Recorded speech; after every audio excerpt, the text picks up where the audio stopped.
Hello dentists, so this is a question of metal on metal. The question is the electronic configuration of some element is given below. आपको बच्चा यहाँ पर element दे रखे हैं P, Q, R, S, T, U और आपको इनके electronic configuration दे रखी है. फर्स्ट पार्ट में आपसे बोल रखा है identify any two pair of element that will react to form a compound by transfer of electron. तो बच्चा ट्रांसफर ऑफ इलेक्ट्रॉन से आपके कौन से कंपाउंड बनते हैं? बेटा एक ही कंपाउंड है, that is your ionic compound, जहां पर एक इलेक्ट्रॉन लूज करता है और दूसरा क्या करता है बच्चों?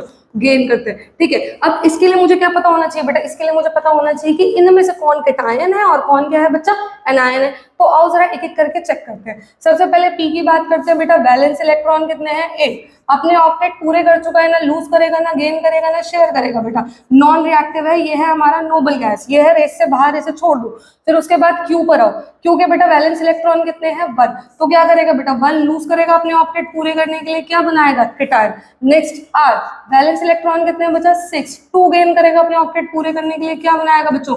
एनायन. सिमिलरली 5 क्या करेगा बच्चा? 3 गेन करेगा अपने ऑक्टेट पूरे करने के लिए, क्या बनाएगा? एनायन. नेक्स्ट वैलेंस इलेक्ट्रॉन 2 क्या करेगा बच्चा? 2 लूज करेगा और क्या बनाएगा बच्चों?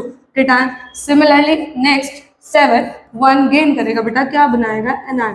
तो अपने पास है बेटा 2 कैटायन 3 एनायन. तो पेयर बहुत सारे बन रहे हैं, हमसे सिर्फ 2 ही पूछे, तो बेटा काफी इजीली आप बता सकते हो. पहला पेयर फॉर एग्जांपल एक कैटायन ले लो Q, दूसरा एनायन ले लो R. तो बेटा पहला पेयर क्या हो गया? Q और R. दूसरा ले लो बेटा, एक कैटायन ले लो T, दूसरा ले लो U. ठीक है, तो दूसरा पेयर क्या हो गया बेटा? एक हो गया T, दूसरा हो गया क्या?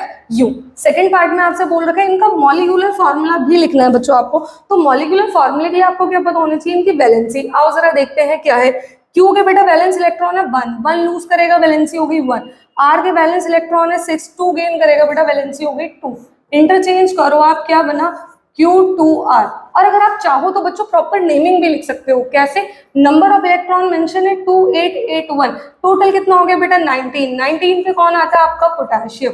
ठीक है. सिमिलरली 2 6 टोटल हो गए 8. 8 पे कौन आता है बच्चों? ऑक्सीजन. तो आप चाहो तो प्रॉपर नेमिंग भी लिख सकते हो, K2O. ठीक है. नेक्स्ट आओ T और U. तो बच्चा T की अगर मैं बात करूं, वैलेंस इलेक्ट्रॉन 2 क्या करेगा बच्चा? 2 लूज करेगा, वैलेंसी कितनी हो गई? 2. सिमिलरली U की बात करूं, वैलेंस इलेक्ट्रॉन 7 1 गेन करेगा, वैलेंसी हो गई 1. जब आप इंटरचेंज करोगे क्या बनेगा? TU2. और इसकी भी प्रॉपर नेमिंग आप कर सकते हो. फॉर एग्जाम्पल 282 है बेटा, टोटल इलेक्ट्रॉन कितने हो गए? 12. 12 पे कौन होता है हमारा?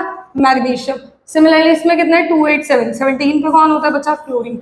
तो आप चाहो तो इसकी भी प्रॉपर नेमिंग कर सकते हो, MgCl2. So these are 2 ionic compound.